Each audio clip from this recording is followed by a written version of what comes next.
Servier est l'un des tout premiers groupes pharmaceutiques européens en termes d'investissement en recherche. Chaque année, le groupe français, dirigé par une fondation, investit 25% de son chiffre d'affaires dans la recherche et le développement de médicaments innovants dans les domaines de la cardiologie, du métabolisme, des neurosciences, de la rhumatologie ou de la cancérologie. À Croissy, l'oncologie avance à grands pas. Conscient des défis que représente la recherche dans le domaine de l'oncologie, nous focalisons nos efforts sur des cibles qui nous paraissent les plus pertinentes et les plus originales. Nous nous appuyons sur les progrès de la connaissance et le progrès technologique, que ce soit dans le domaine de l'imagerie moléculaire, dans le domaine du génie génétique ou dans le domaine de la thérapie cellulaire. Et nous appuyons cette recherche sur le fait d'établir des partenariats, que ce soit avec le monde académique, de grandes institutions, comme l'INSERM, le CNRS, l'Institut Curie ou l'Institut Gustave Roussy en France, ou que ce soit à l'international, aux États-Unis, en Amérique du Nord, mais également en Chine et en Australie.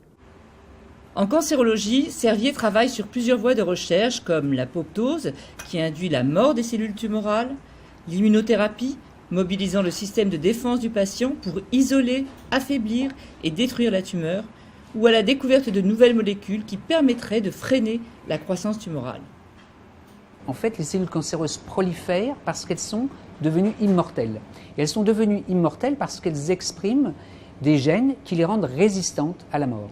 Eh bien, chez Servier, nous développons toute une collection de candidats médicaments qui sont capables d'inhiber ces inhibiteurs de mort, donc qui sont capables d'induire, moins par moins ça fait plus, qui sont capables d'induire la mort spécifiquement dans les cellules cancéreuses.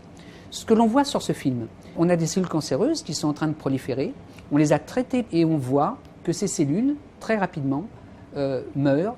Ce que l'on visualise ici par le fait qu'elles deviennent vertes, on voit que toutes les cellules dans cette culture deviennent vertes, c'est-à-dire meurent et donc redeviennent sensibles à la mort. On a transformé des cellules cancéreuses immortelles en des cellules qui répondent à notre candidat médicament. Ce candidat médicament, aujourd'hui, est à l'essai chez des patients atteints de formes graves de leucémie et de lymphome, c'est-à-dire un cancer des cellules du sang. Une autre voie de recherche consiste à freiner la migration des cellules cancéreuses. Une des caractéristiques des cellules cancéreuses, c'est cette capacité qu'elles ont à envahir les tissus autour de la tumeur. Et c'est ce qui va donner naissance à des métastases. Sur ce film, on a volontairement créé un espace vide et on voit les cellules cancéreuses qui migrent vers l'espace laissé libre. Eh bien, chez Servier, nous avons découvert un médicament qui est capable d'inhiber cette capacité migratoire des cellules cancéreuses. Et depuis quelques mois, on est en train de tester ce médicament chez des patients atteints de glioblastome, c'est-à-dire un cancer du cerveau avec un pronostic extrêmement péjoratif. On va également tester ce médicament dans un sous-type de cancer du poumon.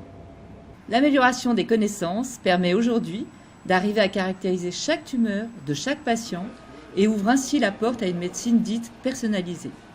Il y a encore beaucoup de champs de recherche, notamment pour développer des techniques diagnostiques pour déterminer quel type de cancer a chaque patient, ce qu'on appelle biomarqueurs, et ainsi éviter des traitements inutiles qui peuvent parfois être toxiques. Chez Servier, on a énormément investi sur les capacités scientifiques et technologiques pour être capable de développer des médicaments dans cette nouvelle ère de médecine personnalisée. Et à travers ce qu'on appelle la recherche translationnelle, pouvoir donner aux bons patients les bons médicaments au bon moment et à la bonne dose, et aussi de les développer plus rapidement. Et ce sont les défis de la cancérologie dans les années à venir.